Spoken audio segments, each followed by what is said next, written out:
컨트롤 부스에서 예배를 드릴 때 아주 가끔 느끼는 건데, 감히 제가 하나님의 마음은 잘 모르겠지만 그냥 저 위에서 보면 하나님이 이렇게 물론 우리 가운데도 계시지만 그냥 관점적으로 볼 때 그냥 우리를 되게 재밌게 보고 계시겠다라는 생각이 드는 거예요. 제가 그 옆에 자막하는 자매님한테 저기 재밌지 않냐고, 되게 MBTI 여기 뭐라 그러죠? 대문자 F, 대문자 E들하고 정말 소소하지만 아주 그냥 대문자 아이들 섞여가지고 막 찬양하는데, 정말 대문자 아이들, 소문자 아이들 정말 마음을 같이 했습니다. 너무. 네, 하나님이 진짜 이러니까 하나님이 기뻐하시고 좋아하시지라는 생각이 좀 들었고요. 뭐 저의 어떤 성격이나 이런 건 상관없이 참 우리가 이렇게 뛰놀 때 하나님께서 기뻐하시겠다. 저도 이렇게 좋은데 하나님이 기쁘시지 않으시겠어요? 우리 모습을 보면서. 여러분들 진짜 하나님께서 여러분들 한 사람 한 사람의 행동과 여러분들의 모습을 보고 정말 기뻐하신다는 그 사실을 잊지 않으셨으면 좋겠습니다. 아름다움에 대해서 여러 가지 그림이 사람마다 좀 다르겠지만, 저는 이 세상에 뭐 여러 가지 아름다움이 있지만 저는 그 아름다움의 끝이 사람인 것 같아요. 정말 아름다운 풍경 가운데 풍경만 봐도 너무 좋은데 거기에 사람 하나가 크고 작게 딱 들어가면 그 그림의 마스터피스라고 얘기하면 좀 너무 과할 수도 있겠으나 여튼 그 그림이 완성되는 느낌이 저는 좀 들어요. 그래서 참 아름다운 것이 그런 것이 아닌가라는 생각이 듭니다. 그러면서도 제가 위에서 있을 때 또 한편으로는 우리 예배인도 하는 양아자매가 너무 부러운 것도 있고 시원자매가 되게 부러운 것도 있고 제 눈에 가장 격하게 움직여서 가끔은 그런 생각이 들어요. 그러니까 저는 여러분보다 되게 좁은 사람이고 되게 얕은 사람이라 이런 시험거리들이 되게 많이 와요. 그러니까 제가 시험에 넘어간다는 것과 시험거리가 온다는 건 좀 다른 부분이지만 여튼 자꾸 비교하게 되는 거죠. 나도 좀 이렇게 한번 마이크 대면서 say yeah 뭐 이런 거 한번 근데 그런 거 상상 속에서나 아니면 꿈 속에서나 한다는 거죠. 우스갯소리로 이렇게 말씀드렸지만 누군가 이렇게 저의 이야기예요. 저보다 좋은 목회자가 나타나고 더 좋은 설교가 하고 하면 되게 즐겁고 좋은 것도 있지만 마음 한편으로는 저 사람이 가진 것을 왜 나는 갖지 못했지? 라고 하는 좀 그런 생각들, 그런 일들이 되게 많은 거예요, 저는. 그러니까 어떻게 보면 그냥 평안할 때는 되게 평안하지만 갑자기 아무 일도 없는데 그냥 어떠한 사건 하나, 어떠한 클릭이 탁 되고 나면 제 스스로가 너무나도 깊은 그런 어떤 수렁 가운데 빠지게 된다는 거죠. 수렁 가운데 빠지게 되니 당연히 저의 삶 가운데 일어나는 많은 일들에 영향을 주겠죠. 당연히 저는 이제 목사이니까, 그리고 남편이기도 하고 가정에 아이들이 있는 그런 부모로서 그렇게 내보이지 않기 위해서 노력을 하고 열심히 하지만, 그러나 정직한 제 마음 한가운데에는 그런 것들이 있는 거예요. 제가 어저께 정원지기들하고 늦게까지 늦은 시간에 모여서 저희들이 정원지기 공부를 했거든요. 그러면서 제가 그 얘기를 했는데 사실 오늘 주일 설교는 한 대여섯 편을 준비한 것 같아요. 대여섯 편에 5페이지, 6페이지 쓰다가 또 지우고 또 지우고. 그러니까 왜 그런 마음이 들었냐면 뭔가 해주고 싶은 이야기에 제 마음이 설교 가운데 되게 많이 와 있었어요. 당연히 토요일 날, 금요일 날, 토요일 날 함께 나눌 말씀에 대한 부분도 그런 부분이 있는 거죠. 그런데 한편으로는 늘 갖는 고민이 이 내 마음이 앞서고 있는 것이 정말 주님의 마음과 같은 마음이고 같은 레벨이고 같은 마음으로 그렇게 하고 있는 게 아닌가, 하고 있느냐라는 질문을 하게 되는 거예요. 그러다 보니까 제 스스로가 계속 질문하게 되죠. 질문하고 질문하죠. 그러면서 또 제 마음 가운데 또 이렇게 저를 파고 먹는 것이 있는 거예요. 좀 설교 좀 잘했으면 좋겠는데 뭐 이런 고민들이 있는 거죠. 그러다가 제가 좋아하는 신학자이자 설교가인 마르바던이라는 교수님이 계십니다. 여러분들도 한 번쯤은 예배에 대해서 관심 있는 분들은 그분의 책을 많이 읽었을 거라고 생각해요. 마르바던은 사실 그렇지만 예배에 대한 책을 많이 쓰기도 하신 분이지만 이분은 장애를 갖고 계신 분이기 때문에 이분의 삶 가운데 쓰여진 많은 이야기들 중에 중요한 주제 중에 하나는 위로, 평안 이런 것들이에요. 그래서 그분의 책을 참 좋아하고 읽었는데 그분이 쓴 위로라는 책이 있습니다. 그 위로라는 책에서 이런 이야기를 합니다. 창조주를 모르는 사람은 창조주가 만드신 피조물의 오묘함도 제대로 이해할 수 없다. 디자이너를 신뢰하지 않는다면 그 디자인의 경이로운 부분을 제대로 즐길 수 없다. 그러니까 제가 책을 넘기다가 이 페이지를 딱 만날 때 제 스스로를 다시 한 번 더 바라보게 되는 거예요. 나는 정말 하나님께서 최종렬이라는 하나의 배, 하나의 그림, 하나의 선을 하나님께서 정말 아름답고 경이롭게 만들고 있는데 나는 내가 그 존재이고 내가 그 본질임에도 불구하고 나는 그 하나님께서 나에게 말씀하시는 그 자체를 나는 함께 하나님께서 나에게 주신 만큼 즐기고 있는가? 라는 질문이 들어온 거예요. 그래서 어저께 오후부터 부랴부랴 설교를 쫙 바꾸고 다시 다다다닥 정리를 해가지고 오늘 여러분들에게 말씀을 나눕니다. 시편 139편은 사실 여러분들이 너무 좋아하는 찬양이 있는 구절이에요. 나보다 더 나를 잘 아시는 주님, 그 있잖아요. 하나님이여. 이 찬양이 있는 부분이 139편 전반부예요. 오늘 읽지 않은 부분. 근데 그 부분 이후에 13절부터 18절에 보면 사실 이 이야기가 조금 더 저에게는 다가오는 부분이고 저에게 만져주고 있어요. 본문 11절 읽지 않았지만 제가 읽어드리면 이렇게 써 있습니다. 내가 혹시 말하기를 흑암이 반드시 나를 덮고 나를 두른 빛의 밤이 되리라 할지라도 라고 다윗이 얘기하고 있어요. 그러니까 우리가 이 제이어스의 139편을 찬양할 때는 막 신나고 좋은데 사실 다윗의 상황은 어떤 상황이었냐면 그냥 흑암이라는 단어로 그냥 설명되는 그런 상황 가운데 있었던 거예요. 근데 그 흑암이라는 것이 저쪽 멀리 있는 것이 아니라 나를 둘러싸고 있는 거예요.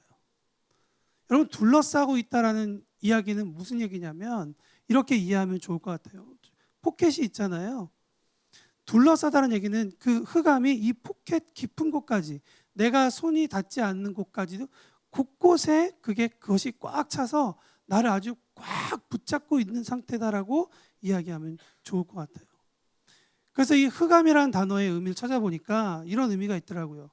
불행, 파멸, 무지, 슬픔, 사악, 그런 것들로 이해될 수가 있대요. 그러니까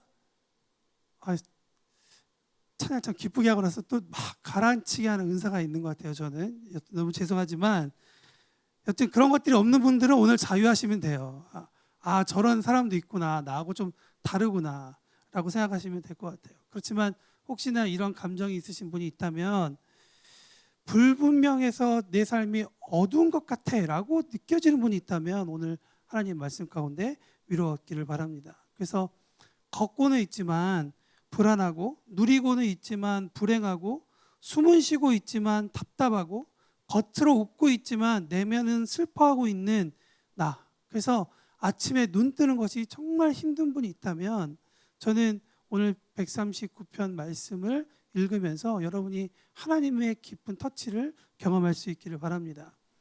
여러분, 사실 이런 일들은 오늘 일어나지 않을 수 있지만 그러나 내일도 일어날 수 있고 또 어느 날 이미 과거에서 일어나서 우리의 삶을 오랫동안 그것을 이끌어 가고 있을 수도 있다고 생각해요.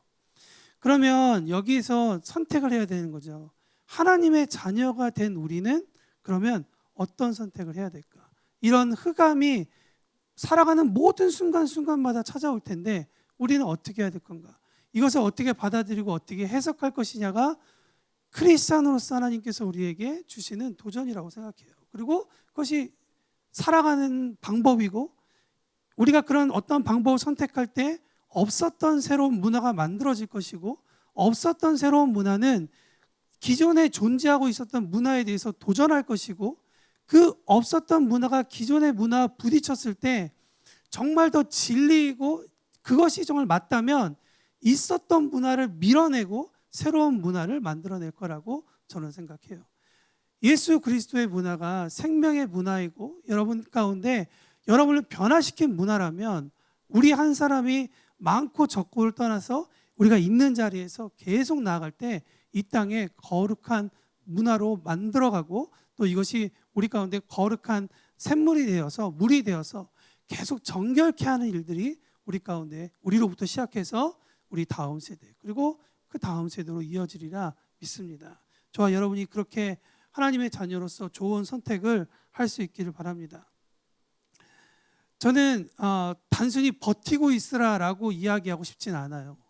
왜냐하면 버티라고 하는 이야기는 우리가 많이 들으니까요. 근데 시편 139편을 보면 버티라라는 이야기 말고 조금 다른 이야기를 우리에게 하고 있습니다. 139편은 이렇게 시작해요. 시편의 시제가 다윗의 시 인도자를 따라 부르는 노래라는 거예요. 인도자를 따라 부르는 노래라는 거예요. 이것은 언제 불렀냐면 구약 시대에 이스라엘 백성들이 모여서 예배 드릴 때 많이 불렀던 그러한 노래입니다. 근데 어떤 노래라고 이야기를 하고 있냐면 인도자에 따라서 어떻게 하라고요? 부르라고요. 제가 가끔 예배 인도할 때 그 모르는 찬양을 할 때가 있어요. 근데 그때마다 회중들한테 꼭 당부해 드리는 말씀이 있는 게 뭐냐면 모르는 노래라고 해서 가만히 계시지 말아라. 이 가사를 한 줄 한 줄 읽어서 여러분들의 마음 가운데 선포하셔라. 왜냐하면 우리에게는 음악적인 부분으로 치유가 되긴 하지만 사실 가사 하나하나 단어 하나하나가 우리 가운데 어떻게 선포하느냐에 따라서 우리의 삶이 완전히 달라지게 된다는 것을 보게 되는 거예요. 여러분 그러면 시편 138편 9편은 우리에게 이야기하죠. 그럼 어떻게 노래해야 되냐라고 얘기하죠. 오늘 그 본문 말씀이 13절에 있습니다. 13절 말씀에 보면 인생은 나그네 길 어디서 왔다가 어디로 가는가 이런 식으로 설명해 주지 않아요. 이거 되게 멋있는 이야기고 되게 멋있는 의미가 담겨 있는데 성경은 그보다 조금 더 현실적이고 우리에게 분명하게 얘기했어요. 13절 말씀 한번 다 같이 읽어보도록 하겠습니다. 13절 시작. 주께서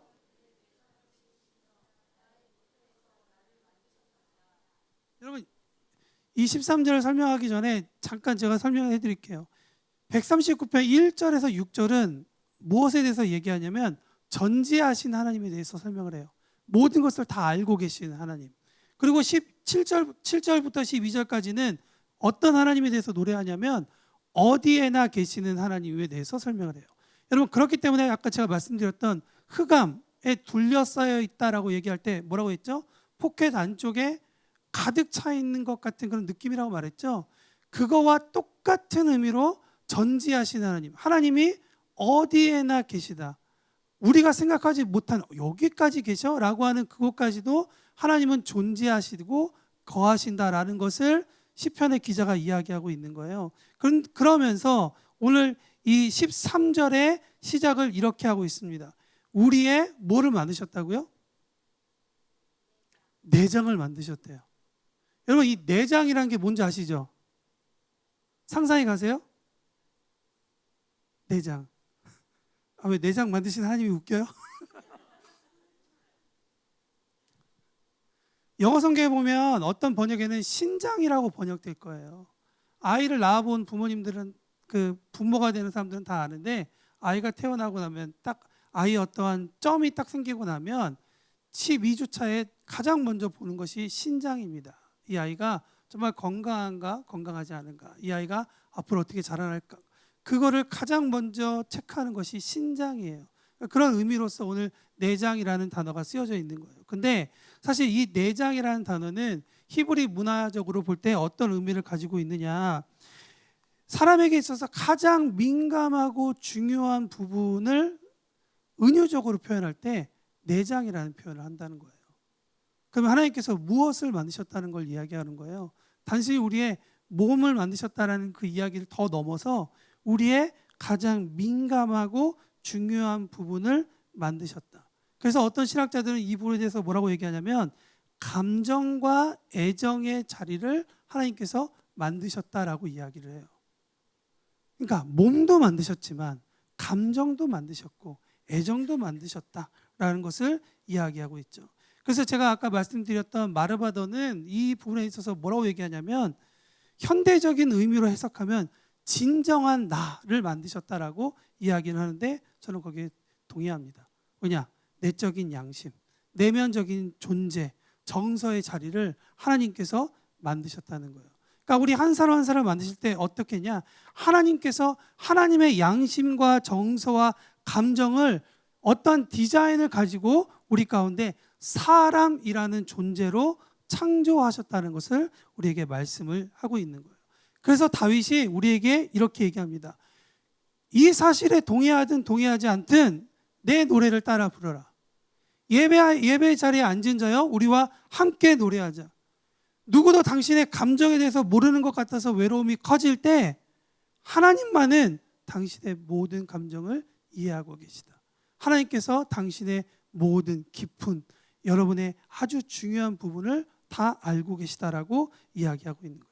그래서 우리의 모든 것을 알고 계시다라는 그 표현을 다 담을 수 없어서 내장이라는 단어에 하나님께서 두심으로써 우리의 감성과 우리의 특별한 감정적인 속성을 하나님께서 디자인하셨다라는 것에 대해서 말씀해 주고 있는 거예요. 그래서 다윗이 우리에게 이야기하죠. 우리는 하나님으로부터 그냥 발생된 존재가 아니라 만들어진 존재다. 당연히 여기서 조금 잘 만들어진 존재도 있고 조금 덜한 존재도 있다는 사실은 뭐 여러분들이 알아서 판단하시면 좋을 것 같습니다. 근데 이 만들어졌다는 단어도 참 재미있는 단어예요. 이 만들어졌다는 단어는 본래 어떤 의미를 가지고 있냐면 얽혀 싸다라는 의미를 가지고 있어요. 얽혀 싸는 거예요. 그리고 울타리를 두르는 일을 하고 있는 거예요. 또 다른 하나 재미있는 단어가 뭐냐면 뚜껑을 덮다라는 의미를 가지고 있는 거예요. 여러분 어떠한 존재에 대해서 만드는데 특별히 이 뚜껑을 덮다라는 이야기로 여러분들에게 설명을 드리면 여러분 이 뚜껑이 만약에 크기가 정확하지 않으면 어떻게 될까요? 물이 새죠. 이 안에 있는 것이 보호될 수가 없죠. 이 안에 깨끗하게 분리되었던 물이 바닥에 흘러짐으로 인해서 어떻게 되죠? 더러워져요. 근데 하나님께서 어떻게 하셨다고요? 이 뚜껑을 만드셨대요. 뚜껑을 만드시듯이 뚜껑을 덮으시듯이 우리를 만드셨다라는 거예요. 제가 한번 여러분들에게 얘기했지만 저는 제 오른쪽 성대가 휘어져 있기 때문에 아무리 노력을 해도 성대가 붙질 않아요. 그러니까 깨끗한 목소리가 나오지 않은 거예요. 그러니까 정말 양화자매 너무 부러워요. 정말 좋은 목소리를 가진 목사님들이 너무 부러워요. 예전에 제가 제일 듣기 싫었던 말이 뭐냐면 인터뷰 이렇게 뭐 전도사입니다 이렇게 얘기하면 기도 많이 하셨나 봐요. 그래서 기도를 더 많이 하게 되는 이유도 있는데요. 그건 아니죠. 저는 이게 상당히 오랫동안 저의 그 질문이었고 저의 고민이었어요. 하나님은 완벽하시다고 말씀을 들었고 그렇게 배웠고 완전하시다고 배웠고 사랑의 하나님이라고 불렀는데 저는 누가 비교하는 것도 싫지만 그러나 주님 이건 비교하지 않아도 내가 그냥 말 한마디를 해도 당연히 사람들에게 어텐션을 끌어당겨드리는 그런 다른 사람과 비교되는 이러한 목소리. 하나님 이게 무슨 의미를 가지고 있어요?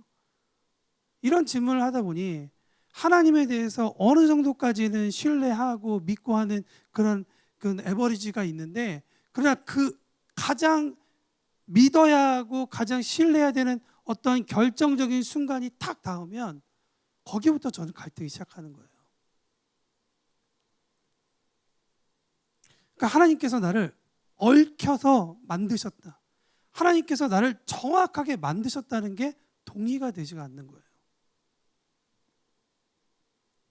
그냥 하나님이 어림잡아 만들어 주셨다. 하나님이 그냥 만들어 주셨어. 라고 생각을 하면 그냥 쉽게 받아들이고 그래도 이성적으로 받아들이겠는데, 오늘 다윗이 얘기한 것처럼 기묘막측하게 막 하나님께서 정말 아주 잘 디자인하셨다는 단어는 사실 와닿지 않는 거예요. 이런 생각이 하나님의 완전하심에 대한 의구심을 갖게 했습니다. 그런데 오늘 제가 이 단어를 만나는 거예요. 하나님이 하나님 저는 왜 이 모양이에요? 라고 얘기할 때, 나는 너를 창조했어. 하나님 저는 뭔가 안 맞는 것 같아요. 크기가 안 맞는 것 같아요. 라고 하는데 하나님은 나는 너의 삶의 뚜껑을 덮을 만큼 난 널 정확하게 만들었어 라고 하시는 거예요.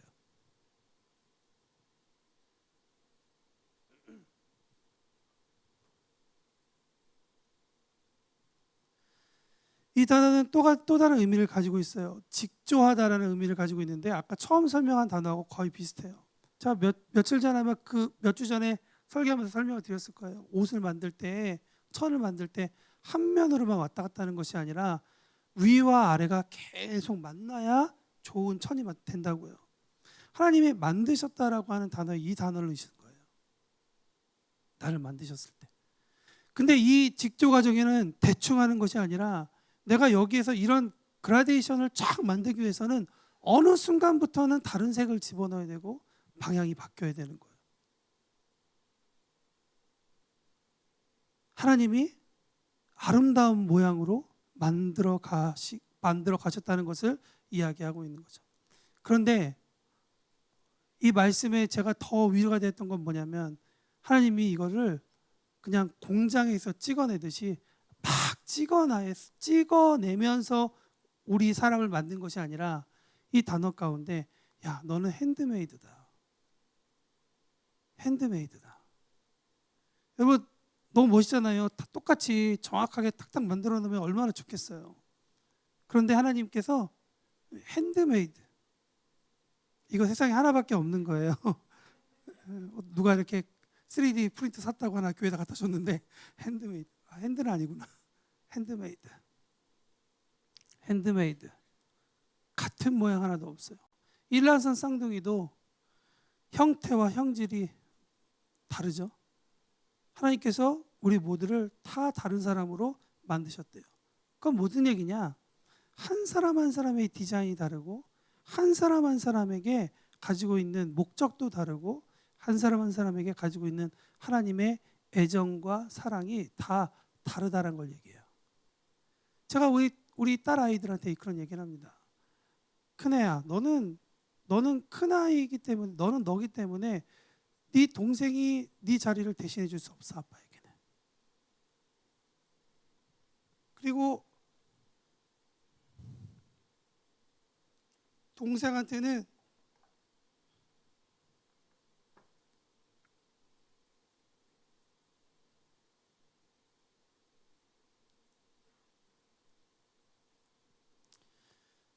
너가 많은 걸 노력할 필요가 없어. 너는 그냥 네 자리는 네 자리야 라는 거죠. 제가 이 말씀을 선택할 때 지난주에 우리 정원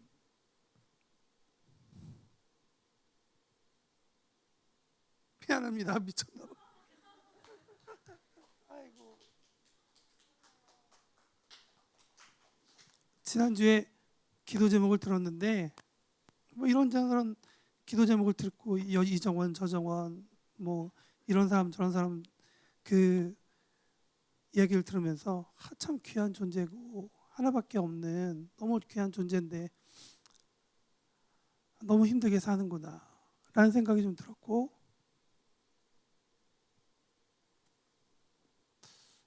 너무 안 됐다. 너무 좋은 시간들 보내고 있고 지금 잘 자라고 있는데 자꾸 다른 것과 비교하고 다른 일들에 그렇지 않은 자신과 다른 사람을 자꾸 비교해서 힘들어하고 하는 모습이 사실 이번 주 설교 본문을 정하는 데 있어서 매우 저에게 많은 생각을 하게 된 거예요. 그런데 하나님께서 우리에게 그런 말씀하시는 거예요. 너는 본질적으로 다르고 너 하나만 나에게 필요해. 다른 존재가 우리 한 사람 한 사람의 그런 것을 채울 수 없다라고 이야기를 해요. 그런 존재가 우리입니다. 그래서 시편 기자인 다윗이 14절에 이렇게 이야기합니다. 14절 말씀 한번 다 같이 볼까요? 시작. 내가 주께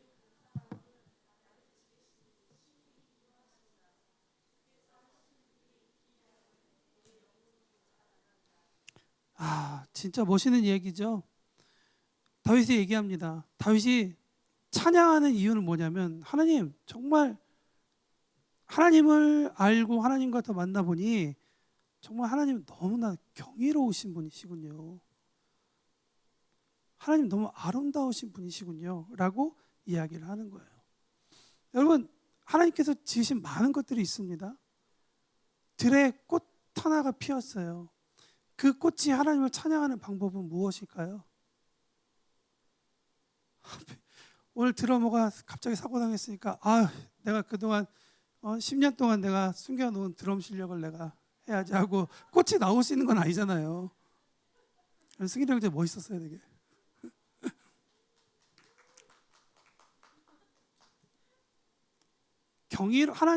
하나님께서 나를 경이롭게 원더풀하게 만드셨다면 우리가 할 수 있는 첫 번째 찬양은 뭐냐면 그 경이로움 그대로 우리가 살아가는 게 중요한 것 같아요. 여러분, 살아가십시오. 살아내십시오. 버티는 것보다 더 잘하고 더 의미 있는 건 살아내는 거예요. 의미를 잘 모르겠지만 그러나 한 걸음을 걸어서 앞으로 나아가는 거예요.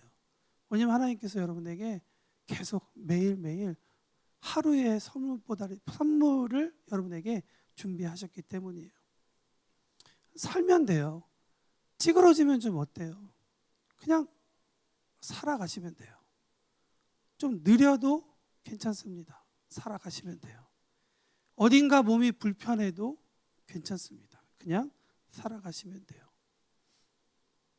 제 딸이 큰아이가 척추 측만증이라는 게 있습니다. 척추가 이렇게 휘어졌다는 얘기인 거죠. 그리고 오른쪽 발이 안쪽으로 휘어져 있어요. 여러분, 저는 딸이 너무 사랑스러운 딸 둘이 있죠. 둘째 딸이 있으니까 야, 첫째 딸은 대충 하고 살아야겠다 라고 생각할까요? 전혀 그러지 않죠. 부모로서 이 아이의 척추 측만증을 어떻게든 고치고 하기 위해서 여러 가지 찾아보고 운동도 시키고 하면서 이 아이가 정말 많이 좋아졌죠. 여러분, 인간의 아버지도 이래요. 인간의 아버지도 그래요. 근데 여러분을 디테일하게 만드신 그 하나님이 여러분들에 대해서 생각은 어떻게 하시겠어요? 여러분의 지금 어려운 삶과 여러분이 지금 어두운 가운데 둘러싸여 있는 그 삶에 대해서 하나님은 여러분들에게 어떤 관심을 갖고 지금 바라보고 계실 것 같으세요? 핸드메이드란 얘기는 그냥 디자인 어떤 계획에 있어서 빡빡 찍어내는 것보다 조금 차원이 다르죠. 요쯤 되면 이렇게 돼 있고 저쯤 되면 저렇게 돼 있다는 것을 그 만든 사람만이 알아요. 하나님이 여러분의 결을 아시고 여러분의 위치를 아세요. 그러니까 나를 더 낫게 하고 더 아름답게 하고 내 삶이 더 열어지게 하고 빛으로 가게 하고 하는 모든 것들은 하나님께서 책임져 주실 테니 여러분은 앞으로만 쭉 가시면 되겠습니다. 이것이 우리가 예배하는, 우리가 찬양하는 첫 번째 스텝이라고 저는 믿습니다. 다만 다윗이 우리에게 이야기합니다. 하나님에 대한, 창조주에 대한 존경과 경외함이 있어야 된다. 존경과 경외함이 있어야 된다. 여러분, 하나님에 대한 존경과 경외함은 다른 사람과 비교될 수도 없는 그러한 부분이라는 것을 우리가 기억해야 하는 거예요. 그러니까 내 몸을 나에게 이런 하루를 주신 그 하나님께 이 의미를 온전히 잘 올려드리는 것 또한 우리가 살아가는 데 있어서 중요한 의미인 거죠. 하나님께서 어떠한 사건을 우리에게 주셨다 그러면 우린 그 사건에만 몰두하고 그 사건만 바라보는데 하나님 우리에게 조금 더 넓게 보기를 원하세요. 왜 이 프레임을 지금 이 순간에 주셨는가? 우리가 생각할 때 이 프레임 하나가 전체 지금 우리 삶에 엄청난 일이고 이것이 우리 가운데 큰 문제인 것 같지만, 그러나 여러분, 하나님이 여러분의 디자이너세요. 하나님께서 여러분에게 이것을 허락하셨다면 우리 가운데 분명히 이것이 있어야 되는 분명한 이유가 있을 것이라는 것을 하나님께서 우리에게 말씀하고 있는 거예요. 우리 가운데 필요한 건 무엇이냐? 나를 디자인하신 그 디자이너이신 하나님을 신뢰하는 것이 우리에게 필요하다라는 것을 말씀드리고 있습니다. 오늘 말씀 마치면서 다윗은 우리에게 노래하라고 이야기합니다. 어떻게 이야기하고 있냐면 14절 마지막에 보니까 주께서 하시는 일이 기이함을 내 영혼이 어떻게 한다고요? 잘 알고 있다라고 얘기하는 거예요. 여기서 말하는 잘 알고 있다의 가장 중요한 단어는 뭐냐면 알고 있다보다도 더 잘이 강조돼야 되는 거예요. 잘이라는 단어도 둘러싸여 있다라는 의미를 가지고 있고 엄청나게 풍부한 많은 것으로 지금 담아놓고 있다라는 것을 이야기하고 있어요. 게다가 이 단어가 어떤 문장과 연결되냐면 은밀한 곳으로부터 만들어진 우리의 자아를 하나님께서 어떻게 하고 있다? 잘 알고 계시다라고 이야기하고 있는 거예요. 뼈가 만들어지기도 이전에, 그래서 뼈가 없다는 얘기는 형체가 없다는 얘기인 거죠. 형체가 아직 만들어지지 않은 그때에도 이미 주님께서 주님 앞에 이 존재가 숨겨지지 못한 존재이기 때문에 하나님께서 잘 알고 있다라고 얘기하시는 거예요. 다시 말하면 무슨 얘기냐? 우리의 존재가 하나님 앞에서 그냥 숨겨지지 못하는 존재라는 것을 이야기하고 있고, 우리는 이미 하나님 앞에 드러난 존재라는 것을 이야기하고 있다는 것이죠. 근데 그 드러난 존재가 어떤 존재라고요? 우연히 만들어진 존재가 아니라 여러 가지 색깔과 형태로 만들어진 그러한 존재이다라는 것을 우리에게 하나님께서 말씀하고 있는 것이죠. 여러분, 오늘 본문 말씀 17절부터 18절에 이야기합니다. 하나님이여 주의 생각이 내게 어찌 그리 보배로운지요, 그 수가 어찌 그리 많은지요, 내가 세려할지라도 그 수가 모래보다 많도소이다. 내가 깰 때에도 여전히 주와 함께 있나이다. 저는 이 18절 마지막이 참 위로가 돼요. 내가 깰 때에도 여전히 주와 함께 있다. 눈 감고 싶을 때 있죠. 그리고 눈 감아버리고 그냥 끝내버리고 싶을 때도 있죠. 그러나 주님이 이야기하세요. Wake up. 이제 눈 뜨면 너가 생각하는 것보다 더 아름답고 더 좋은 일, 더 너에게 계획한 나의 일들이 준비되어 있어. 그러니까 이 어둠은 금방 지나간단다. 어둠 지나가고 나면 네 삶 가운데 이런 일들이 펼쳐질 거야. 기대함을 갖고 우리 함께 나아가자라고 주님께서 말씀하시는 거예요. 그러니 하나님께서 이러한 이야기를 그냥 아무 존재에게나 이야기하시겠어요? 주님은 우리 집 다리를 위해서 오신 분이 아니에요. 여기서 말하는 다리는 제가 2년째 키우고 있는 우리 집 가재 이름입니다. 주님은 우리 한 사람 한 사람을 위해 오셨고 우리를 위해서 십자가를 지셨고 부활하셨대요. 그것은 무슨 얘기예요? 우리 존재가 그렇게 특별하다는 것을 이야기하고 있는 것이죠.